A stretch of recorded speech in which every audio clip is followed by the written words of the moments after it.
We're Batman at 89.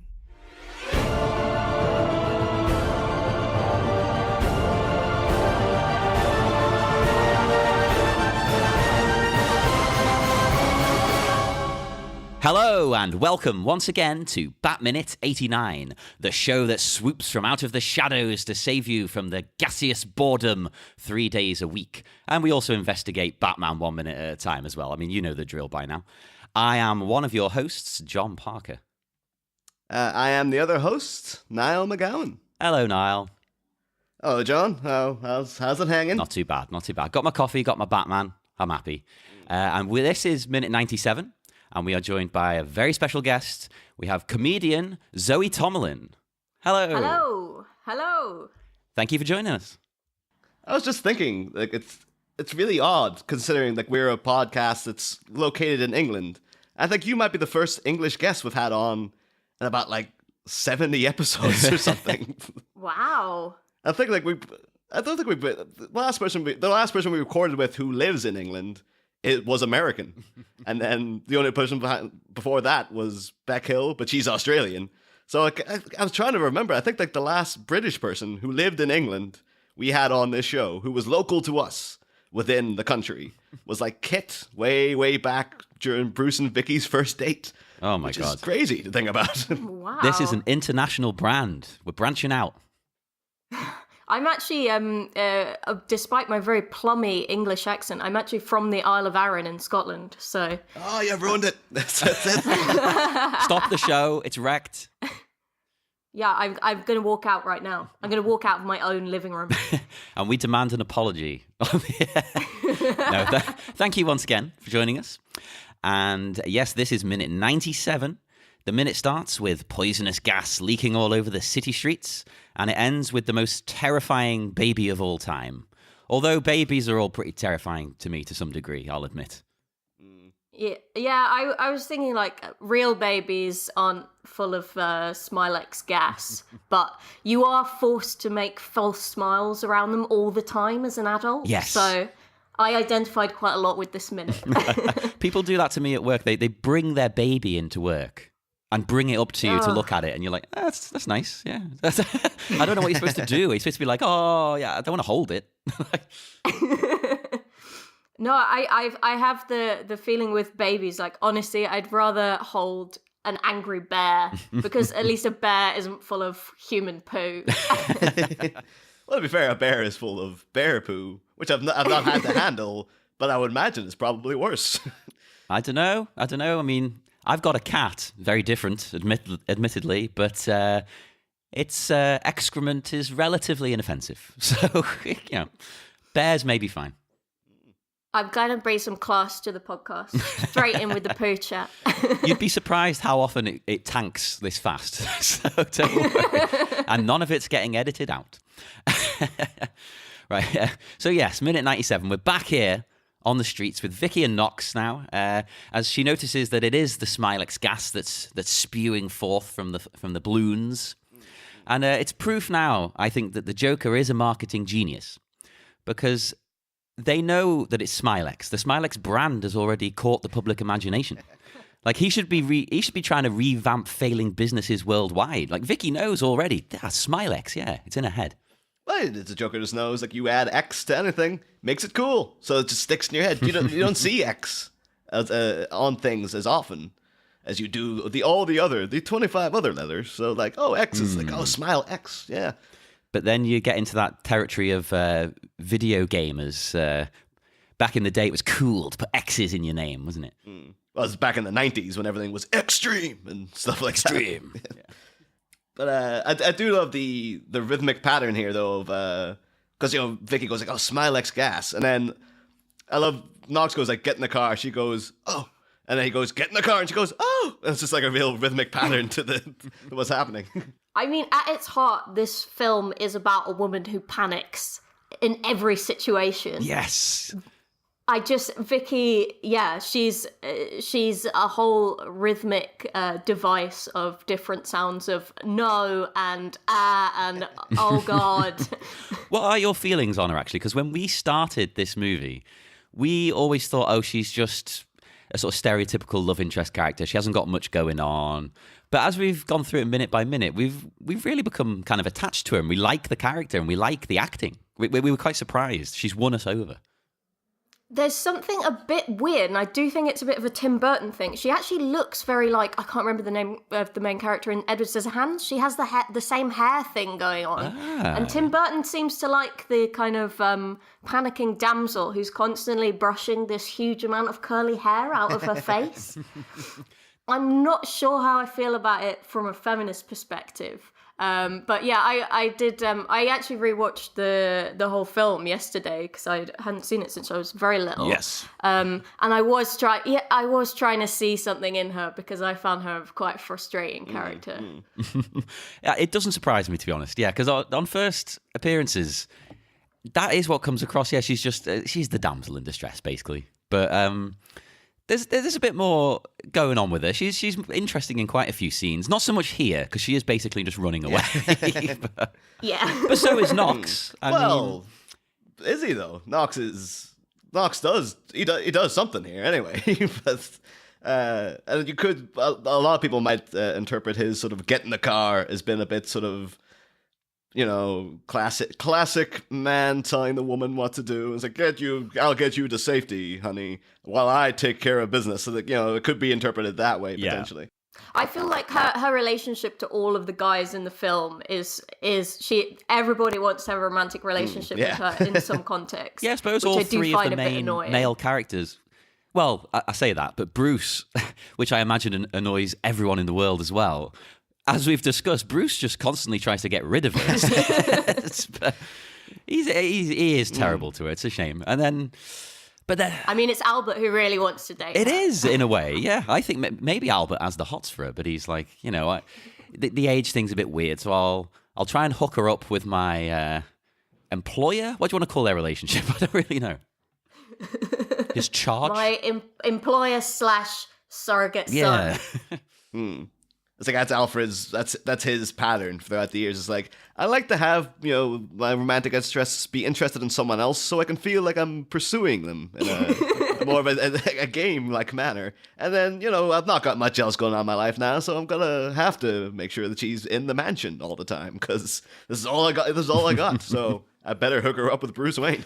I like the idea that Albert's just orchestrating his own soap opera up in the mansion. Oh, maybe he's just doing it for laughs. Yeah, he just thinks, oh, this will be interesting for me to watch. Maybe that's what he's done all through the years. He keeps trying to hook Bruce up with women just for the lulz, as the kids say. You know.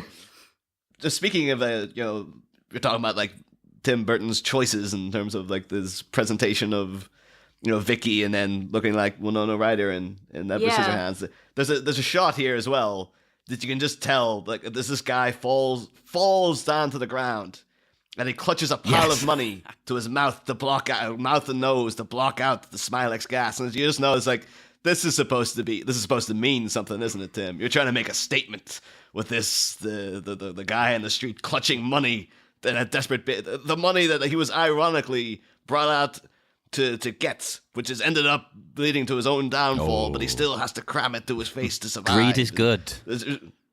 Yeah, the 80s. It's a real like Tim Burton, like, that's a pretty good shot, right? That was all me. Yeah. There's Tim Burton teaching us the important moral lesson that you can't breathe money. You can't breathe money. Niall, we need to put that in the title or something of the episode. That's going in there. I also love, like, Vicky. She points out that the gas is going to kill everybody. And I immediately thought that gassing people in a wide open space, is that really the best plan? Like, shouldn't you be doing that in an enclosed space?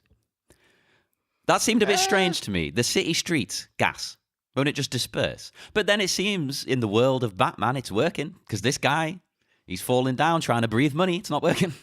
I guess it's go along with the Joker's kind of plan as well, because he's like, well, I want Batman to show up, and I want to kill a bunch of people. It's like, what kind of a situation would I have to invite everyone into, like, a warehouse to get the gas in that way, or like how would I, out in the streets I can just get whoever's around. How I would have to go through the extra thing of like getting people into the building, which might be a little tougher rather than like I'm just going to be out in the streets dumping money. rather than you Yeah, need to yeah. come into this warehouse. I'm luring you into something quite blatantly, rather than hey, I I'm guess just here. You know. There's a bit of a side concern as well, that if the gas definitely drifts upwards, because you see Batman flying through it, is there a whole other film going on somewhere else where the Smylex gas has just blown onto another city? Gotham's saved, but everyone in the next town is dead. Now that's where you should have a crossover with Superman. It should land in Metropolis. That would be great. And I know I'm not the biggest comic book guy, but I want that crossover. Someone make it. A crossover between Batman and Superman. Yeah, like, no one's never done that. It can't fail. It cannot possibly fail. That actually reminds me as well, though, like, just a lot of the collateral damage of what just superheroes in general do, which, to be fair, is like something that Dawn of Justice deals with. It. Like, Superman destroyed this whole city trying to protect it and all this business. But that happens again in, like, The Dark Knight Rises. Like, oh yeah, he takes a nuclear bomb out over the river and it blows up. Okay. And it's like, the city's protected, but it's like, I'm pretty sure every surrounding city now is going to have, like, nuclear waste and like radiation in the water. It's like, that was a terrible idea. What the hell were you doing? Yeah, and that stuff takes a long time to go away. I don't think water just gets rid of it, does it? Yeah, but like if they ever do like a follow up, like 15 years later after Dark Knight Rises and Batman has come back and Gotham's just like 75% of the population is dead now because of like radiation poisoning and stuff. And it's like, yeah, it turns out that didn't work so well. Maybe that's why he left. He's just like, It would create a lot more superheroes, though. Oh, that's no, true. don't tempt Yeah. them. That's how they're going to come up with the new batch of superheroes. Oh, my God. But anyway, speaking of superhero, What? we get Knox here leaping into action with his baffling, having to open his car boot, or trunk, as they say in America, and he has to do it through the incredibly manly action of karate chopping it for some reason. It reminded me of the Fonz, to be honest. I love this bit because I thought it looked like Knox had actually gone round and opened the front of the car, and instead of an engine, there was just some old rope and a ball. That's how he's getting around. And I was like, forget about Batman's vehicles, which are amazing. This car is just driven by a rope. He's the poor man's Batman. You can do it on a budget. He's very resourceful, yeah. Hell yeah. But it's the fact that it's such a light tap as well. If this was like, with the Fonz, when he punches a jukebox, he's punching it.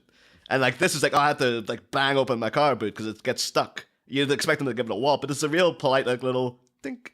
And then it's just, it would have just opened anyway. It's just like, this is obviously like something in Robert Wool's head is like, I'm improvising something here. And he's like, oh, that was a bad take. Can we do it again?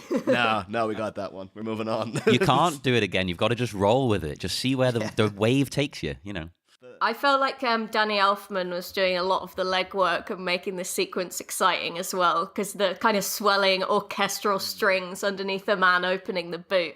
I love it. It's not the most thrilling of action. It really is it. Let's be honest. So yeah, Danny is saving the day, as always. We love you, Danny.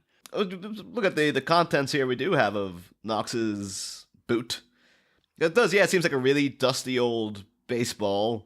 I'm assuming it's a baseball bat. Is that lump I of thought wood? that when I first watched the clip, and every time I've seen the movie, I thought it was just a wooden stick. But I actually broke this down frame by frame, and you can see that there is a handle. Now, I don't know my American sports very well, but the ball looks quite big. Is it a softball?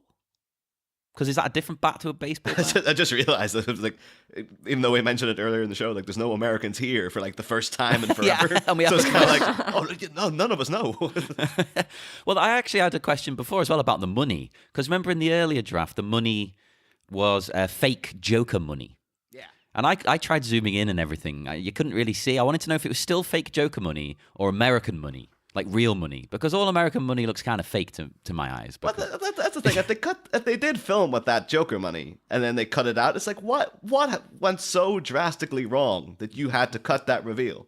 Because it seems like such a good idea. It's like, yeah, that's a great idea. It turns out he was joking the whole time, and he was actually conning people with Joker money.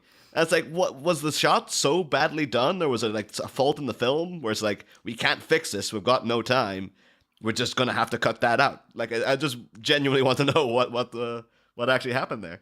Yeah. Bit like redoing the first week of your podcast episodes, 4 weeks into the show. Oh, no one would ever do that, John. No one What would are you do talking that. about? We weren't crazy enough to do that. No, absolutely not.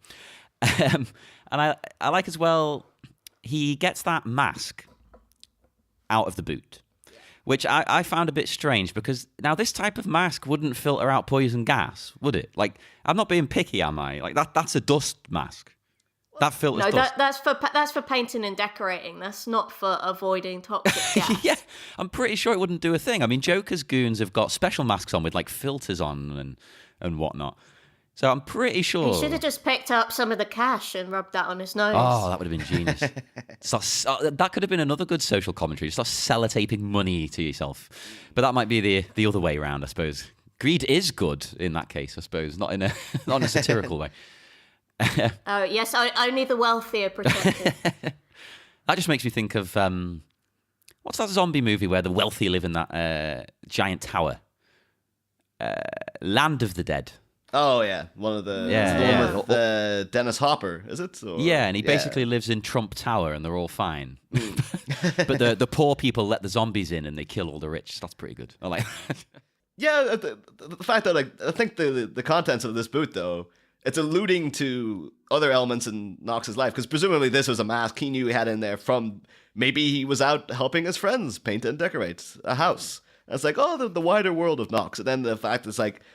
You think of that, and it's like, how long's that been in there? How dusty is that baseball? It's kind of like, when was the last time Knox played baseball with these people?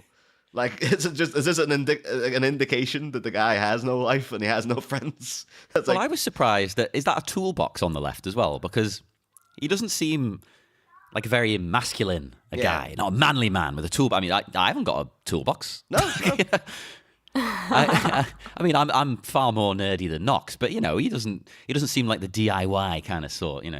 Out in the shed. Yeah, I can imagine him showing up with one and like making it out like he knows what he's doing, but then just been like, I haven't a clue, and then he'll just like politely karate chop it and hope that makes it work.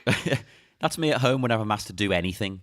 I kind of look at it like I know what I'm doing, and secretly I'm just Googling, how the hell do I change a fuse?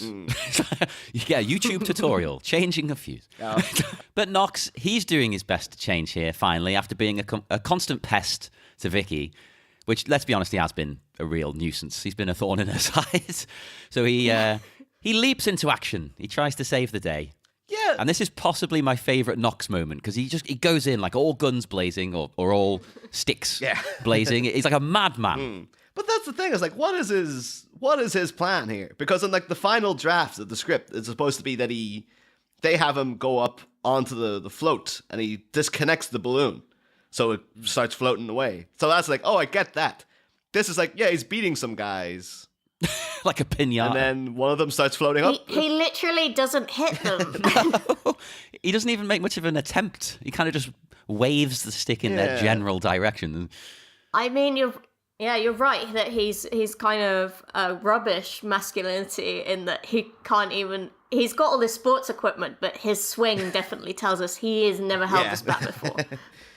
I sympathise. And also, the groaning that was being made in that, I couldn't tell if the groans were supposed to be Knox and his effort, or if it was the henchmen who all happened to have the same voice. You know what? Yeah, I didn't even think of that. I just assumed it was Knox making strange sounds, but you might be right. I thought it was like it sounds like, like a Wilhelm Scream kind of, it was recorded separately and they were just like, well, we've got this sound of a man vaguely groaning. Shall we just put it in here? That's a little side tangent though, because this is a thing now I've become convinced I have to prove, and I have to wait for the Blu-ray or the DVD to come out. But so has everyone here seen The Last Jedi? Everyone. I know you have, John, but like Zoe, have you seen The Last Jedi? I haven't seen it. Oh well, but it won't be too much of a spoiler anyway. But there's a scene. Within Star Wars, they have a whole thing like they put the Wilhelm Scream in every movie. Yeah. And there's a scene where I'm convinced that they have it in, but Daisy Ridley screams it. Like she has to scream at one point when she gets like mildly injured, and it's the same cadence. It's the same like she literally goes like like she's trying to do the Wilhelm Scream. And I was like, oh, that's amazing to put it in like that. And now there's a lot of talk of like, well, I can't prove it yet. But I don't have to go and pay another tenner to sit in the cinema just to check for that one thing. I've been twice and I didn't notice it either time. But in Return of the Jedi, they do that because Ben Burt, the sound designer, I'm not sure what his actual title is, but the sound guy, that'll do. He is playing an Imperial officer, and he does the Wilhelm Scream. Like he replicates it. Because he thought it'd be funny, I think, basically. Like, what if I did it? Well, that would show you that, like, oh, if it's a thing that they've done before as well, then of course it must be that that's what they were going for. But I know in the sound mix of Return of the Jedi, though, they do have the guy saying "die, dickheads" in the background and stuff. So what? Yeah, what? Yeah, that's it. If you, I don't know if it would be in that despecialized edition, but like I remember because I had the VHSs, and I remember hearing that when I was a kid. And it's when the Super Star Destroyer crashes into the Death Star, and it has that shot of Akbar kind of sitting down, exasperated. In the background, I swear to God, it is there. You listen in, you can hear someone go, "Die, dickheads!" It's totally there. So I imagine they've taken it out in whatever digital releases are going on currently, but. No, knowing George Lucas, that'll have been something he decided was fine to leave in. So you need blinking Ewoks, but leave the dickheads in. Anyway, speaking of dickheads, Knox here. No, that's a bit unfair. It's a bit unfair. But I will say that we're talking of the various sounds that are going on here, and I'm assuming what Knox is doing is that like he's hitting these guys because they're holding the balloon. So by hitting them and chasing them off, that's what's causing it to float up. I guess that's what's happening. But then as that's going on, Vicky's rolling up the windows, and a guy jumps on the bonnets with a kind of death grimace. And I was kind of confused with this because it opened up this. It looks like a grimace, but then I was like, "Is this supposed to be a smile because it's Smylex gas? So you're supposed to get the rictus grin." And then I kind of started thinking, "Oh yeah, shouldn't everyone be like laughing and stuff? Is that you're supposed to be like, oh, you laugh and then you die with this big smile on your face?" And the fact that it's just all screaming and stuff is kind of like, I wish they'd found a way to have everyone laughing. It would have been way creepier. Oh, that would have been quite scary. Yeah, you could have made a really creepy scene out of that, couldn't you? I like this bit because I think it tells us that, women are so bad at driving that even when the car is stationary, they can have someone on the bonnet. Oh, God. Obviously, that's not what I think. I feel bad laughing at that, but yeah, I don't know what to say. I kind of want, that guy would have been impossible to track down because I guess he's just like, it's just an extra. But like, that this must have been like at his local screening when this film came out. He was probably sitting like, wait, everyone, I'm coming up. And then like when that one bit of him jumping on the car bomb happened, like a quarter of the cinema went like, and like every time Batman's on TV, he's like, kids, come here, do you see your dad? It's like, here I am, look, that's me. All right, you can go now. And like he's been. Hey, you get that extra work, you milk it. Yeah. But well, I just say I like that extra. I love his leather jacket with the tassels. It's always a good look. And so is he one of those bikers we saw in a previous minute? Ooh, do you think? Because we saw those like sort of punk looking biker guys. Yeah. So I'm assuming he's probably one of them because they seemed intrigued by the lure of the free cash. Yeah, I wonder if I actually can, because I've got the film up here. I can try to get back to that. Oh, actually, I've landed just on it. Oh, this will all be edited out until you find it. There is a guy that. Nah. I think it could be as well. Unless he was. He's got to be. Yeah. Well, let's just say he is. Just leave it at that. Headcanon. He has quite a fetching little earring on there. I quite like that. Just noticed. Looks like a little pearl. I'm on board. Either way, he's quite terrifying because I didn't realise that I'm stupid, as you've probably all become aware 97 minutes into the film. But I wasn't sort of thinking that was the gas doing that to him. I thought he was just like maybe a Joker goon being like aggressive. That makes no sense whatsoever at all. Niall, you are 100% right. It's weird. It's like he had jumped on the bonnet and then just allowed himself to slide off. It's like, I had no plan for this intimidation. I thought things would just kind of work themselves out if I jumped onto the car. Then the triumphant return of Batman coming in here, swooping in. Woo! And this is actually kind of meaningful footage. I don't know if you'll remember, John, because you never remember our anniversaries. But I don't remember anything. I don't remember any of this show. I'll be perfectly honest. in the unaired review of the trailer for Batman, this was the first footage we talked about because the trailer opens with these shots of him coming down through the thing, and I was just like, okay, that seems so long ago. That was like February 2017 or something. But I was just like, yeah, so that's the first footage we got to talk about. So I was like, there you go. That's where it all began. I love the architecture of Gotham is just amazing. I feel like it's a city where they built upwards before they realized you could build just on the ground. They just kept going off. Yeah. Well, as we've kind of uncovered by like going through the movie, like every time it cuts to the Gotham City streets, it seems to cover about 2 streets. Like that's where everything's happening. So it could be that like the city itself is only like 2 streets wide, but it's just tall. Whoa. And it's just really Oh tall. my god, we've uncovered the truth.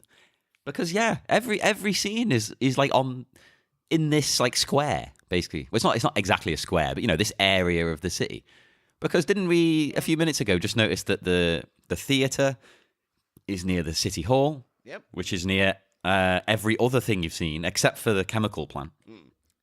I guess the emotional geography of the film does all center around the one alley that's near the theater. So I quite like that it's built vertically up from that point in Batman's history as well. I think it's cool. Yeah, that's a really good way of looking at it, actually. I really like that because I suppose in a way this is where it began for Batman. Yeah. And this is where he at least ends this chapter of his story. Is around this area. So no, that's cool. I've not thought about that. As you were saying earlier, Zoe, like I should point out again, Danny Elfman's score is really going into overdrive here. And it is one of those things that is very exhilarating as he's like swooping down. You do get a big like, ba, ba, ba, ba. Like he's really amping this up. I was like, yeah, right enough. If you watch that trailer, they take out the music. And this is way less exciting when you see it. When you see it doesn't have that cacophony coming in on top of it. But I was gonna. Oh yeah, because this baby balloon. I'm guessing that seems to be higher now as Batman's zooming in. I guess that's the one. That's the one that Knox is let go, so it's drifting away already, which is gonna make Batman's job even more difficult now because it's like, well, at least before they were all in one spot. Now I got to take care of this rogue one as well. It's like, God damn it, Knox! What the hell? You have to ruin everything. He's trying. All the kids in the next city go, oh, look, amazing, a baby balloon. Oh, God, we're dying. But I'm just wondering, do you guys think, is there any kind of interpretation of why it's a baby balloon? Because they had the clown, and it's like, all right, clown, Joker, and then now we've got a crying baby. Like, what's that an indication of? That is this his comment on the people of Gotham, that they're all crying babies, or... Is it something a bit more like with the money to do with the consumer culture and, instant gratification? I think maybe it's comparing the townspeople to a baby. Either that or it's just kind of Tim Burton's stock thing of the horror of childhood and of, discovering the world. Yeah. Which I love. What a great gothic thing. Oh, it's perfect. I'll totally accept both of those explanations. Like, yep, they sound pretty good. That's... See, I was thinking I think that's probably right. I was thinking a slightly different way. I was more like they're getting killed by their child, essentially. And Joker is a child of this city. Like, as in, it created him. It made him who he is now. And he is now their baby, and he's going to get rid of them, basically. So that's the kind of track I was on. Patricide.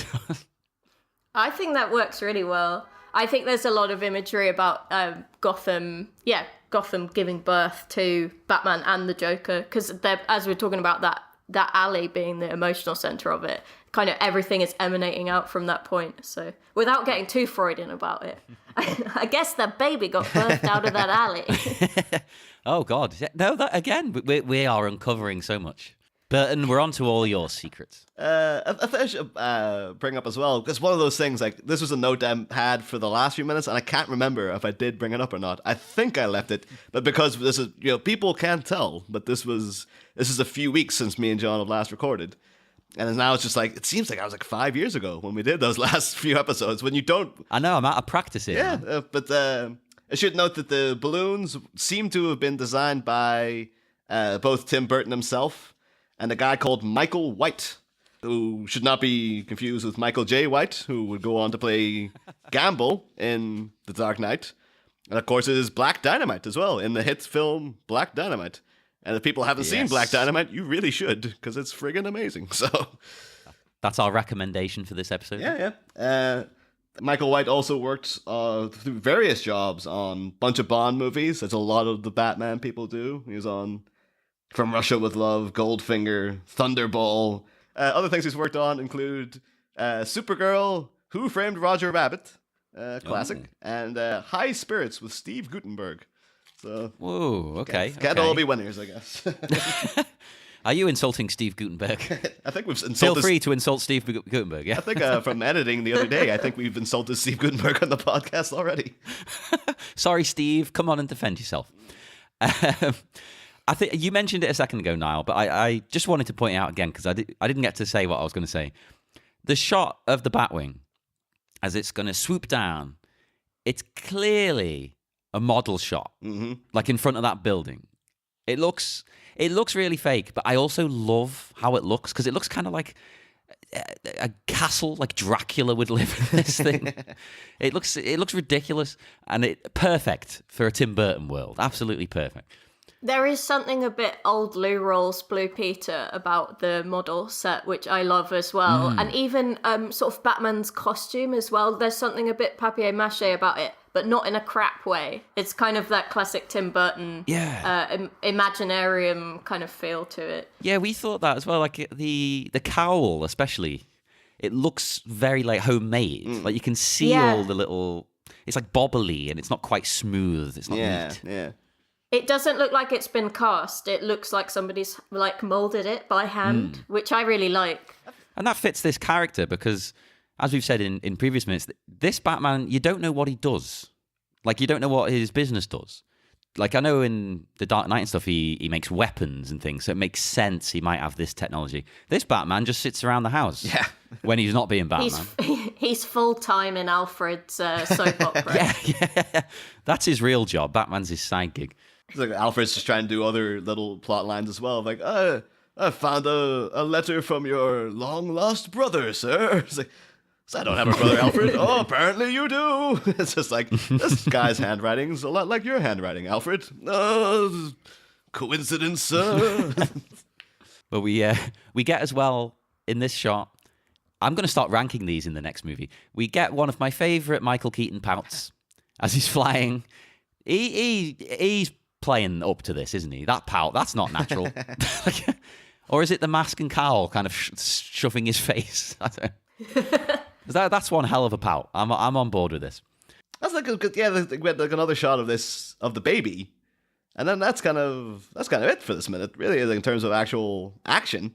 Well, you do get though the Joker goon. He's hanging onto the balloon, and he falls as the minute ends. Oh my god! It's like, what's gonna happen to him? What's gonna go on?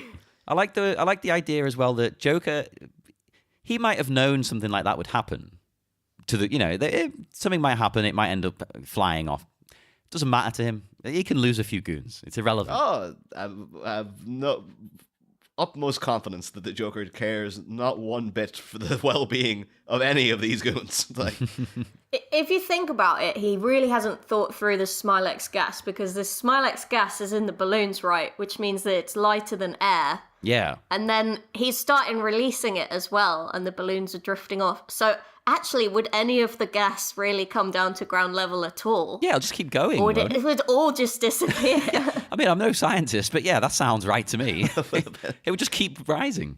Maybe that's why we only saw the one extra who was smiling from the effects of it, because literally only one man had been hurt. Yeah, maybe all the rest of it is just the chaos that the fear has caused. Everyone's scared of it killing them. And they're killing each other by mistake. Like, imagine though, like the Joker been like really embarrassed by that, but like, oh yeah, we only got like 5 people. Like, all right, I didn't think this one through. Okay, it's like, I thought you had like, didn't I say you had an aptitude for like science and chemistry? And he's just like, all right, I didn't think about the fact that, you know, air would drift up and, you know, there's gonna be the upwinds from the city streets and stuff. Okay, I didn't think about it. All right, we'll go to the plan B. He's got a lot to think about here, man. I mean, you know, cut him some slack. I feel like the gas as well is really stylistically Tim Burton-y green gas. I feel like this green gas is in every one of Tim Burton's films. Yeah, and if it's not, it should be, and it very well could be. It would fit. I did have one question for you, Zoe, as well, actually, because we touched on Knox being a bit of a nuisance and problematic. What are your feelings on him? We've touched on Vicky, but Knox as a character... Do you like him? Because he's been a bit of a roller coaster for us as well, because we just despised him when we started, and then you start liking him, and then he hounds Vicky and you hate him again. It's like all over the place. The thing is, he's doing a bit of workplace harassment. Yes. He's doing it in a joyful way. I mean, it's, I can't like him, but yeah, I think you're right. I think there's something quite sweet about him going after these goons just with the baseball bat and his kind of his catalogue of crap masculinity that's in the boot of the car. So no, I hate Knox, but I think he's quite sweet in the most way that a man who is persistently harassing someone in the workplace can be. That's the thing. I mean, he expressed his interest. She expressed no interest. But he just keeps going.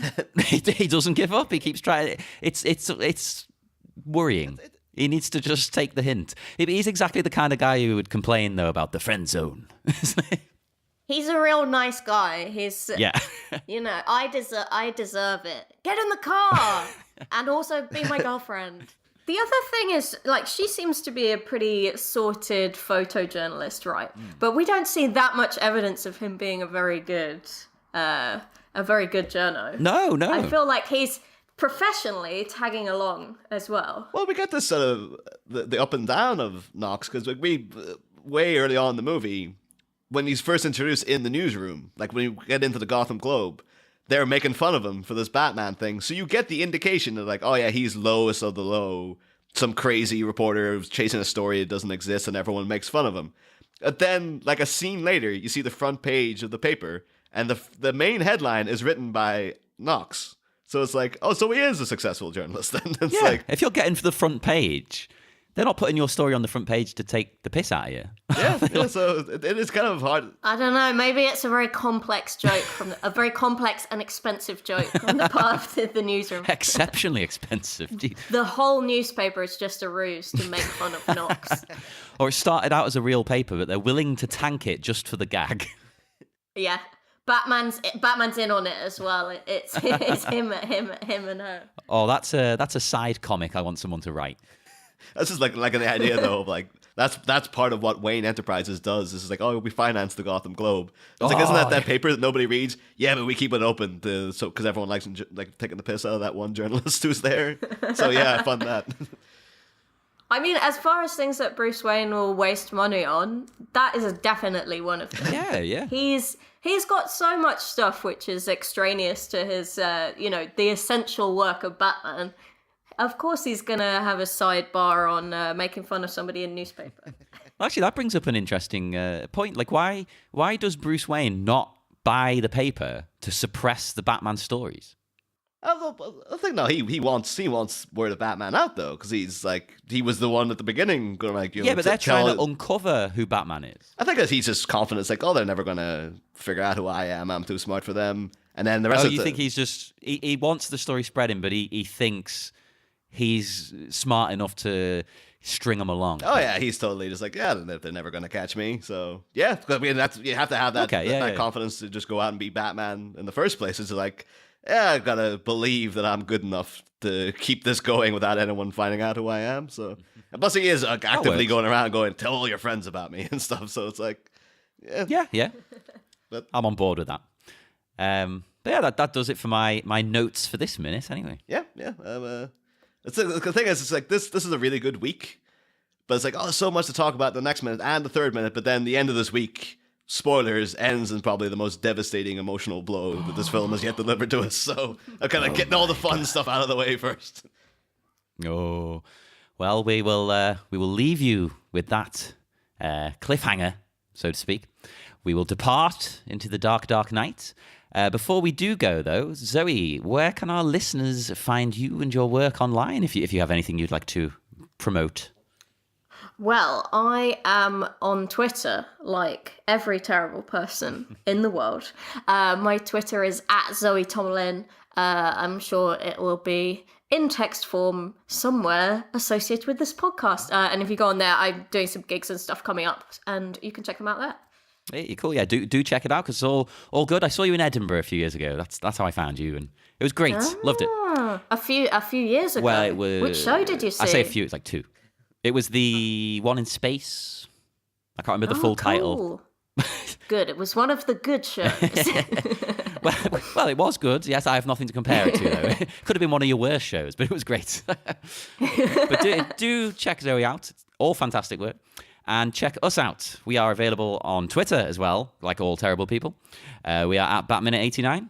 And we are on Facebook at the Batminute 89 Listeners Society. Check us out on Instagram, and we've got a Tumblr as well, I think, something like that. Have a look. And join us again, because we will be back on Wednesday for minute 98 of Batman. Next time, we're on it like a car bonnet. The cackling clown and clamoring crowds are making Vicky feel icky. But will some erroneous escape actions lead to an irksome inkslinger knocking on heaven's door? Find out Wednesday. Same Bat Pod, different Bat Minute.